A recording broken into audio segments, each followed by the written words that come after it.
অষ্টম শ্রেণীর ডিজিটাল প্রযুক্তির আজকের সেশনে সকলকে স্বাগতম জানাচ্ছি। আমি নীলুফার ইয়াসমিন, সহকারী শিক্ষক, গারুড়িয়া মাধ্যমিক বিদ্যালয়, বাকেরগঞ্জ, বরিশাল। আজকের শিখন অভিজ্ঞতা হচ্ছে 2, ডিজিটাল প্ল্যাটফর্মে ব্যক্তিগত তথ্যের নিরাপত্তাজনিত ঝুঁকি।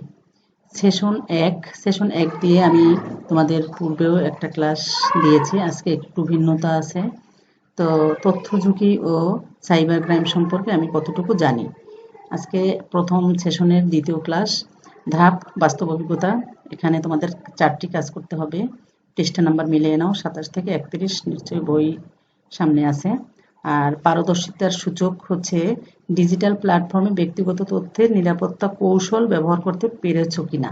নিরাপত্তা কৌশল ব্যবহার করতে হবে তোমাদেরকে এই সেশনে।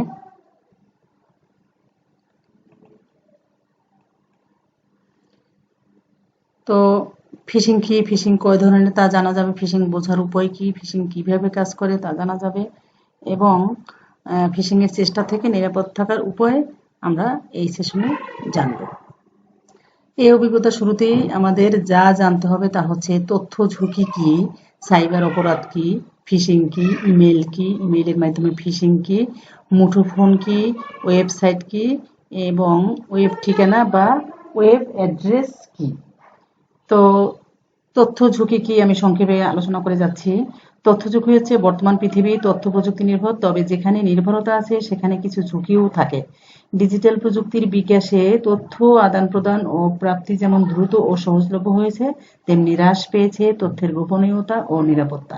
ডিজিটাল মাধ্যম ব্যবহার করে অন্যের ব্যক্তিগত তথ্য চুরি, তথ্যের অননুমোদিত ব্যবহার, তথ্য বিকৃতি ইত্যাদি কর্মকাণ্ডে তথ্যের গোপনীয়তা ও নিরাপত্তাকে ক্ষতিগ্রস্ত করছে। মূলত তথ্যের গোপনীয়তা ও নিরাপত্তাজনিত এসব ঝুঁকিকে আমরা সাধারণত তথ্য ঝুঁকি বলে থাকি। সাইবার অপরাধ। সাইবার অপরাধ কি? সাইবার হচ্ছে মনে করো অনলাইনে সাইবার শব্দটির দ্বারা এমন কিছু বিষয়কে বোঝানো হয় যেগুলো কম্পিউটার, তথ্য প্রযুক্তি ও অনলাইন জগতের সাথে সম্পর্কিত। তো এই অনলাইন জগতে যে ধরনের অপরাধ সংঘটিত হয়ে থাকে তাকে সাইবার অপরাধ বলে। ফিশিং কি? ফিশিংও একটা সাইবার অপরাধ। মূলত বড়শির ফাঁদ ফেলে মাছ ধরার কৌশলের ধারণা থেকে এটির নামকরণ করা হয়েছে। ফিশিং হলো ফাঁদ তৈরির মাধ্যমে অন্যের ব্যক্তিগত তথ্য হাতিয়ে নেওয়ার কৌশল। আমি খুব সংক্ষেপে আলোচনা করে যাচ্ছি, আমি বিস্তারিত বর্ণনা দিয়ে তোমাদেরকে পূর্বে একটা ক্লাস নিয়েছি। ইমেইল কি? ইমেইল এর পূর্ণরূপ হচ্ছে ইলেকট্রনিক মেইল, অর্থাৎ অনলাইন বা ইলেকট্রনিক মাধ্যম ব্যবহার করে যে বার্তা প্রদান করা হয় তাকে ইমেইল বলে। ইমেইলের মাধ্যমে যে কোনো তথ্য দ্রুত সময়ে বিশ্বের এক প্রান্ত থেকে অন্য প্রান্তে পাঠানো যায়। ইমেইলে কোনো ফাইল সংযুক্তির জন্য অ্যাটাচমেন্ট অপশন থাকে, যার মাধ্যমে বিভিন্ন ফাইল, ওয়ার্ড ডকুমেন্ট, ছবি, পাওয়ার পয়েন্ট ফাইল ইত্যাদি এক মুহূর্তের মধ্যেই এক ডিভাইস থেকে অন্য ডিভাইসে পাঠানো যায়। বিভিন্ন প্রকার ইমেইলের মধ্যে জিমেইল, ইয়াহু মেইল ইত্যাদি হচ্ছে উল্লেখযোগ্য। এবার হচ্ছে ইমেইলের মাধ্যমে ফিশিং। ইমেইলের মাধ্যমে ফিশিং হচ্ছে ইমেইলের মাধ্যমে ফিশিং করার জন্য প্রতারক চক্র স্প্যাম ব্যবহার করে থাকে। প্রতারক চক্র ব্যবহারকারীর পরিচিত কোনো প্রতিষ্ঠানের অনুরূপ ভুয়া ওয়েব পেজ তৈরি করে তার মেইলে পেজটি লিঙ্ক পাঠায়। ব্যবহারকারী সেটাকে সঠিক ওয়েব পেজে ভেবে তা ওপেন করে এবং পেজের নির্দেশনা অনুযায়ী বিভিন্ন ব্যক্তিগত তথ্য প্রদান করে, যা প্রতারক চক্রের কাছে চলে যায়। এভাবে ইমেইলের মাধ্যমে ফিশিং কার্যক্রম হয়ে থাকে। যেমন তোমাদের ট্রাস্ট ব্যাংকের যে বইয়ের যে ট্রাস্ট ব্যাংকের যে একটা মেইল আছে, ওটা কিন্তু একটা প্রতারক চক্রের একটা মেইল পাঠানো। আচ্ছা, তাহলে মুঠোফোন কি? মুঠোফোন মোবাইল ফোনের অপর নাম হচ্ছে মুঠোফোন। মোবাইল শব্দের অর্থ স্থানান্তরযোগ্য, সহজে যে কোনো স্থানে বহন করা এবং ব্যবহার করা যায় বলে মোবাইল ফোন নামকরণ করা হয়েছে। এটি মুঠোফোন, সেলফোন, হ্যান্ডসেট ইত্যাদি বিভিন্ন নামেও পরিচিত। এটি এক ধরনের তারবিহীন যোগাযোগ ব্যবস্থা যা রেডিও তরঙ্গ ব্যবহার করে তথ্য আদান প্রদান করে থাকে। ওয়েবসাইট কি? ওয়েবসাইট হচ্ছে এটি হলো একটা ওয়েবসাইট যা কোনো বিষয়বস্তু সম্পর্কিত একাধিক ওয়েব পেজ বা পৃষ্ঠার একটা সংগ্রহ, যেখানে লিখিত তথ্য, ছবি, অডিও, ভিডিও ইত্যাদি থাকতে পারে। সাধারণত বিভিন্ন ব্যবসায়িক প্রতিষ্ঠান, শিক্ষা প্রতিষ্ঠান, সরকারি, বেসরকারি ও সেবামূলক সংস্থার উদ্দেশ্য, সেবা, পণ্য ইত্যাদি বিষয়বস্তু ওয়েবসাইটের মাধ্যমে তুলে ধরে। ওয়েবসাইট ব্যবহার করতে ইন্টারনেট সংযোগের প্রয়োজন হয়। আর ওয়েব ঠিকানা বা ওয়েব অ্যাড্রেস কি? একটা ওয়েবসাইটে ঢুকতে হলে প্রথমে ওয়েবসাইটটির ঠিকানা তথা ওয়েব অ্যাড্রেস জানতে হয়। প্রতিটি ওয়েবসাইটের একটা নির্দিষ্ট ঠিকানা থাকে। ওয়েব অ্যাড্রেস ইউনিক বা অদ্বিতীয় হয়ে থাকে, অর্থাৎ একাধিক ওয়েবসাইটের একই ওয়েব অ্যাড্রেস থাকতে পারে না। মোবাইল বা কম্পিউটারের ব্রাউজারে গিয়ে অ্যাড্রেস বারে কোনো ওয়েবসাইটের অ্যাড্রেস লিখে এন্টার দিলে সেই ওয়েবসাইটটিতেই যাওয়া যাবে। অর্থাৎ আমরা যে কোনো ওয়েবসাইটে আমরা যে কোনো বিষয় জানি। কাজ 1, এবার তোমরা প্রস্তুত হও 15 মিনিট সময় নিয়ে। আগের শ্রেণীর তথ্য ঝুঁকি ও সাইবার অপরাধের ধারণাগুলো নিয়ে পুনরালোচনা। আমরা সপ্তম শ্রেণীতে সাইবার অপরাধ সম্পর্কে কি কি শিখেছিলাম তা স্মরণ করা। আমরা বিগত ক্লাসে কিন্তু সাইবার নিরাপত্তা বিষয়ক অসংখ্য ধারণা পেয়েছিলাম, যেমন সাইবার নিরাপত্তা, হ্যাকিং কি, সাইবার বুলিং, গুজব, এগুলো আমরা সপ্তম শ্রেণীতে শিখে এসেছিলাম। এই সম্পর্কে আমি তোমাদেরকে অত বেশি বিস্তারিত দেব না। হ্যাকিং কি, এই বিষয়গুলো সম্পর্কে আমরা পূর্বেই শিখেছি। গুজব কি, এই যে সংজ্ঞা। সাইবার বুলিং কি, সাইবার বুলিং বলতে কি বোঝায় এটা বিস্তারিত বর্ণনা তোমাদেরকে গত ক্লাসে দিয়েছি। সাইবার নিরাপত্তা কি, সাইবার নিরাপত্তা হলো এক ধরনের আইসিটি নির্ভর যন্ত্রের নিরাপদ ও সচেতন ব্যবহার। সাইবার অপরাধ কি, সাইবার অপরাধ বলতে ইন্টারনেট ব্যবহার করে যে অপরাধ করা হয় তাকেই বোঝানো হয়।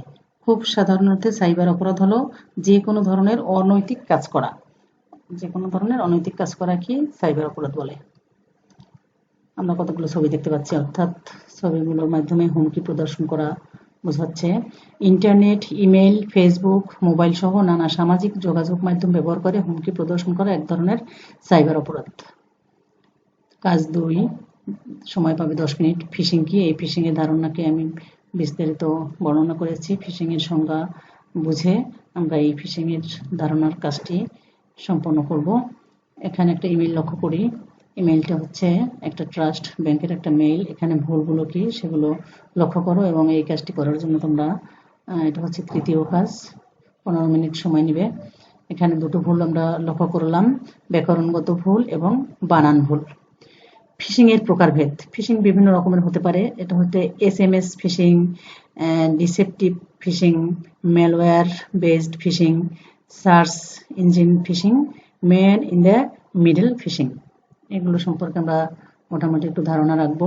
ফিশিং এর ধরন, ইমেল ফিশিং হতে পারে, স্পিয়ার ফিশিং হতে পারে, লিঙ্ক ম্যানিপুলেশন হতে পারে, ম্যালওয়্যার হতে পারে, ক্লোন ফিশিং হতে পারে। মোটামুটি ধারণা নেওয়ার চেষ্টা করবে। আমি খুব দ্রুত বলার চেষ্টা করছি, তোমাদের ভিডিওটা অনেক লং হয়ে যাবে, সে কারণে তোমরা যদি বুঝতে সমস্যা হয় তোমরা পজ করে করে লিখে নেবে। এগুলো প্রত্যেক শিক্ষার্থীর জানা জরুরি। ফিশিং বোঝার উপায়, ভয় দেখানোর চেষ্টা, অতিরিক্ত জরুরি ভাব, অসম্ভব সুযোগ, অদ্ভুত ইমেল অথবা নাম্বার, বানান ভুল, তথ্যগত অসঙ্গতি, সন্দেহজনক ওয়েব অ্যাড্রেস। ফিশিং কিভাবে কাজ করে? 1 নাম্বার হচ্ছে পরিকল্পনা, স্পুফিং করা, টোপ দেওয়া, তথ্য হাতিয়ে নেওয়া, প্রমাণ মুছে ফেলা। ফিশিং থেকে বাঁচার উপায়, anti phishing tools, browser update, browser pop up, website link, password change, 2 factor verification. তোমরা খাতায় নোট করে লিখে রাখবে, সম্ভব হলে পজ করে করে লিখে নিয়ে। নিরাপদ থাকার উপায়, হুট করে লিঙ্কে প্রবেশ করা যাবে না, ইউআরএল যাচাই করতে হবে, অ্যালাউ বাটন এড়িয়ে চলতে হবে, পাসওয়ার্ড দ্রুত বদলে ফেলতে হবে, ইমেল সিকিউরিটি সার্ভিসের ব্যবহার করতে হবে, সাইটের নিরাপত্তা সার্টিফিকেট যাচাই করতে হবে এবং যে কোনো জরিপে অংশগ্রহণ করা যাবে না। এবার 3 নাম্বার কাজ, এখানে সময় নেবে 15 মিনিট। এখানে একটা করোনা ভাইরাসের মুহূর্তে তোমাদের মোবাইল একটা ভুয়া মেসেজ আসছে যে 4200 টাকার একটা উপবৃত্তি দেওয়া হবে, কিন্তু অবশ্যই যাচাই করে নিতে হবে যে কোনো সময় উপবৃত্তি দেওয়া হয় না। তারপরে কাজ করতে হবে, সামনে আগাতে হবে। কাজ 4, 10 মিনিট। অপরিচিত নম্বর থেকে আসা ফিশিং এর চেষ্টা থেকে নিরাপদ রাখতে এবার আমরা নিচের মাইন্ড ম্যাপটি পূরণ করব। এই মাইন্ড ম্যাপটা তোমরা নিজেরা চেষ্টা করবে 10 মিনিট সময় নিয়ে। তো তোমাদের সুবিধার জন্য আমি একটা উত্তর লিখে রেখেছি, উত্তরটা মিলিয়ে নিতে পারো। গত ক্লাসে ছিল এক রকমের, আজকে আবার নতুনত্ব। সতর্ক থাকা, সার্ভে বা জরিপে অংশগ্রহণ না করা, তারপরে সেলিব্রিটি অ্যাড রিকোয়েস্ট গ্রহণ না করা, ইমেইলে প্রাপ্ত অ্যাটাচমেন্টে ক্লিক করার আগে সবকিছু যাচাই করে নেয়া, 2 ফ্যাক্টর অথেন্টিকেশন চালু রাখা এবং অপরিচিত কেউ তথ্য দিলে তা আগেই যাচাই করে নিতে হবে, তারপর আমরা সেই তথ্য গ্রহণ করব। সবশেষে বাড়ির কাজ, তোমাদের পরিবারের সকল সদস্যদের উপর নিচের প্রশ্নগুলো দিয়ে একটি জরিপ পরিচালনা করবে। জরিপের প্রশ্নটি হচ্ছে, আপনি আপনার স্মার্টফোনের নিরাপত্তার জন্য কোনো সংখ্যা চাবি বা পিনকোড চালু করেছেন কি? আপনার মুঠোফোনের নিরাপত্তার জন্য কি কি পদক্ষেপ নিয়ে থাকেন? তো এই ছিল আমাদের আজকের সেশন। সবাই ভালো থাকো, সকলকে ধন্যবাদ।